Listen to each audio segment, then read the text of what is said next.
What is up, YouTube? Today, I am going to be talking about the back five in football. Back fives and how back fives may not be the meta for modern football. Personally, if I was a manager, I do not think that I would be opting to be playing with a back five.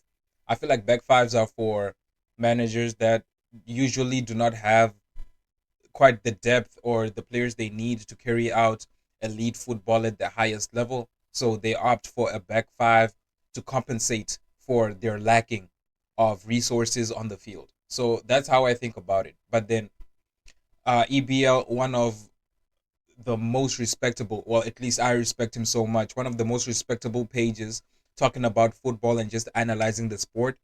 He came up with he came up with a thread which I'm about to go through right now. I've been thinking about going through this thread for some time now, and now I finally got the time. Now I'm gonna go through it. Let me just make sure this is big enough, big in the right way. I'm gonna put it right there. Wait, I can make this bigger. There we go. Uh Back fives. Let's say back fives are not the modern meta at the elite level. If you want to overachieve as an underdog, sure.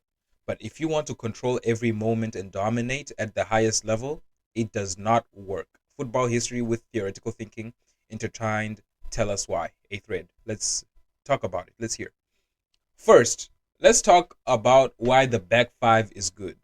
Let's take Xabi Alonso's Bayer Leverkusen, Thomas Tuchel's Chelsea, Simone Inzaghi's Inter Milan, or any of Antonio Conte or Oliver Glasner or Ruben Amorim's teams, from back to front, with and without the ball. Let's assess it all. Before we get specific, let's acknowledge that each of these teams quite obviously had different approaches and subtleties to their work in each phase. But on a broader scale, they all operate within a similar paradigm, even if Inzaghi's Inter were the most fluid. From the goal kick, one center back pushes out to fullback. The double pivot position themselves at the edge of the box. One wing back stays low, 4-2-4. So effectively, in this moment, the back five operates just like a back four would, at least on paper. Sometimes we see wing backs hooking the ball around the corner into the nine, center backs inverting into midfield, traditional bounce passing via the six, or a more direct approach to play short or to go long. Regardless, the approach remains clear, both in a back four and a five. Lure the opposition out and play through the press to 1v1 high or play over it to achieve the same thing. Some of the aforementioned tactical ploys have more success than the others, but they all want that outcome. 1v1s up the top of the pitch. Higher up, we see teams attacking a 3-2-5 with a double six or a 3-5-2 with two eights. Mhm. Higher up, some teams drop a six into the first line. Some teams want their six to remain central, and some are more fluid. Some are more fluid than others, with wingbacks inverting into the half space between the lines with the winger interchanging out to the flank, whereas others are more static positionally and prefer the wingbacks to stay high and wide. Mm.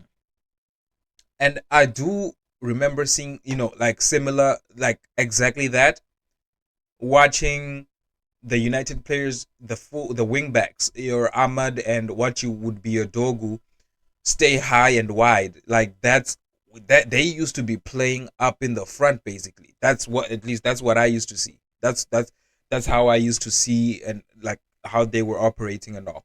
They would be trying to be up in the front at all times. And that was the case. In settled defensive moments such as goal kicks, these teams often lock on man to man high, whether that be with both wingbacks pushed on or with one wing back high and one low, or whatever adjustment they make to the opponent. Not always, but this is often the case. In open play, these teams defend in either 5-2-3, 5-4-1, or a 5-3-2. Some are comfortable defending low, Conte's teams, whereas others want to step out and get pressure on the ball again because their philosophy is a ball dominant one. Amorim's Sporting. So that is a general overview of the back five system. Okay, cool. Like basically having 1v1s up the pitch because that's where you have a lot of bodies.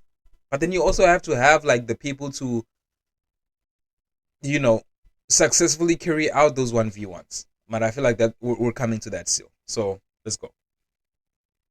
So that is a general overview of back five systems. You can see some really obvious strengths within it, and you can also see extremely clear similarities between the types of teams being mentioned. All of these teams had success with their coach, right? And great success too, but they were all underdogs. To Chelsea came out of nowhere to win the Champions League. Sporting are not the favorites to win the Portuguese league each year. Somebody had Napoli down to win the Scudetto or Leverkusen to win the Bundesliga. Palace's overachievements too. If you are a team that wants to punch above its means, then the back five is arguably that the best possible approach. Why? Because of how well-rounded the system is in each moment. Let's go back through the phases one more time and discuss why it helps the player in each moment. The goal kick is not a good example because teams who play a back three often build in a back four. So let's skip to the attack. In this moment, teams may use a 3-2-5, for example. Here, because of how the players are spaced out, they are in close proximity to do everything robotically. The ball side 6, 10, and wingback can all work together to combine in that triangle. They can interchange, run off the back of each other, and create 1v1s for the wingback. And they do so within close proximity. Okay, true. If they want to circulate out, they can do so with ease as well. Fact. The positioning of two sixes needs the team together to combine on the ball side and to circulate out to the far side. The same is true for the back three and the front five. The players are all consistently tightly distributed. The shorter the passing distance, the easier the action. Plus, with how the system is the main creator in these moments, automatisms to create space, to play in the front, to play in behind, to isolate wingback. Plus, with how the system is the main creator in these moments, much of the creative process is taken away from the players. Okay, which makes more sense, right? Because it's these short robotic actions that just happen because there's no, I mean, yes, you can think, but then like when the pass is just open to a guy that's like 2 feet away, you're obviously gonna make that pass, right? Yes. This is also true for teams who have excellent eights, often players who can do a bit of everything. Nico Barella, amazing player, bro. That guy, bro. I was so in love with that guy for a period of time, wherein like I would be looking at his games, looking at him play. I would be so jealous because of just how talented he is. He's so good. He's good at almost everything in midfield, bro. He's amazing. Uh, he can play and dictate with passing, or he can run off the ball into space in the final third. Sometimes we even see outside center backs help out Bastoni. And in the defensive moment, the team is naturally competent in all aspects of play because they can press aggressively from goal kicks. For example, when they lack pressure on the ball, they can defend their box with 5 defenders. It helps them react well to game states. Although debatable, Thomas Tuchel's Chelsea are the best back five team that I've ever seen, and that is because all of these reasons taken together.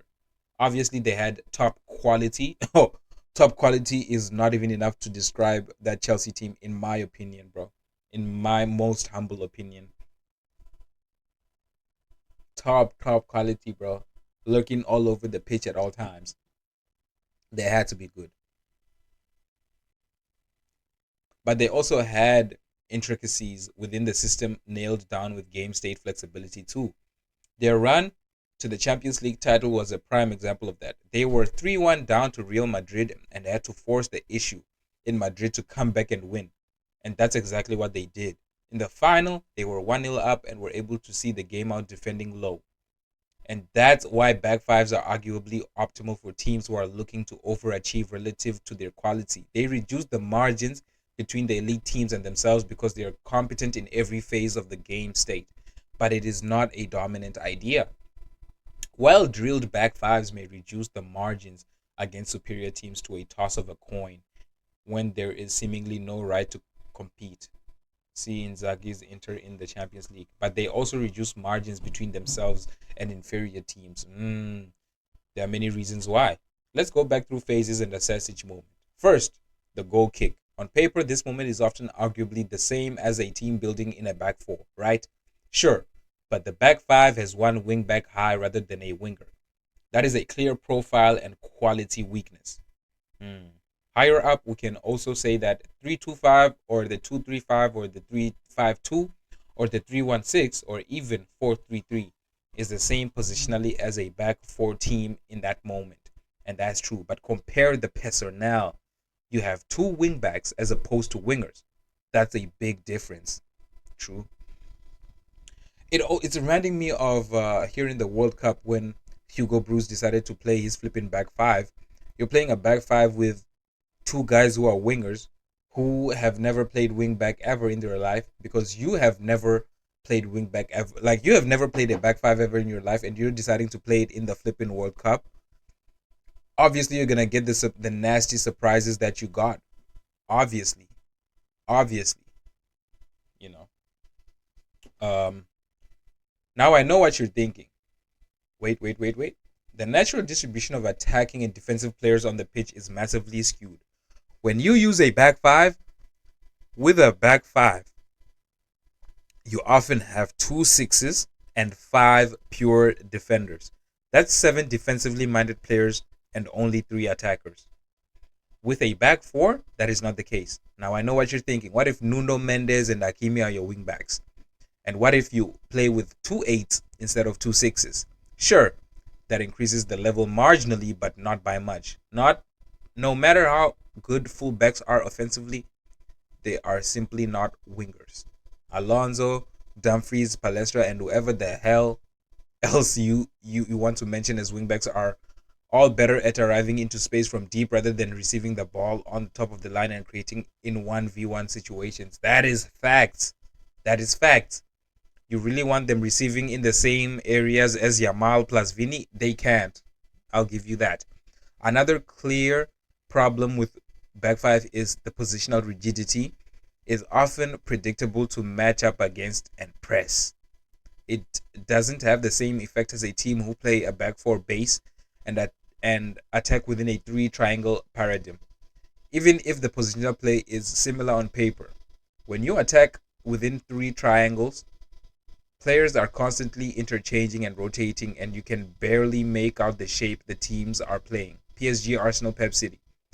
With a back five, it's much harder to create that fluidity with three center backs playing low. Factuals. A prime example of that is from throw-ins. When a wing back takes the throw-in in the same in the team only has three players high and the rest of them are positioned low, you either throw back and let the position press your predictable positioning, or you throw long into a clear underload. There are also glaring defensive issues that arise with the back five. From the goal kick, no problem. In open play, big problem if your intention is to dominate and to consistently press.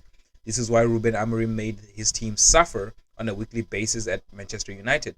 When you try and lock on defensively in a back five, you need lots of moving parts to work. You need center backs to step out and press players dropping between the lines, sixes to press opposition sixes, and wing backs to press deep into the opposition's build-up.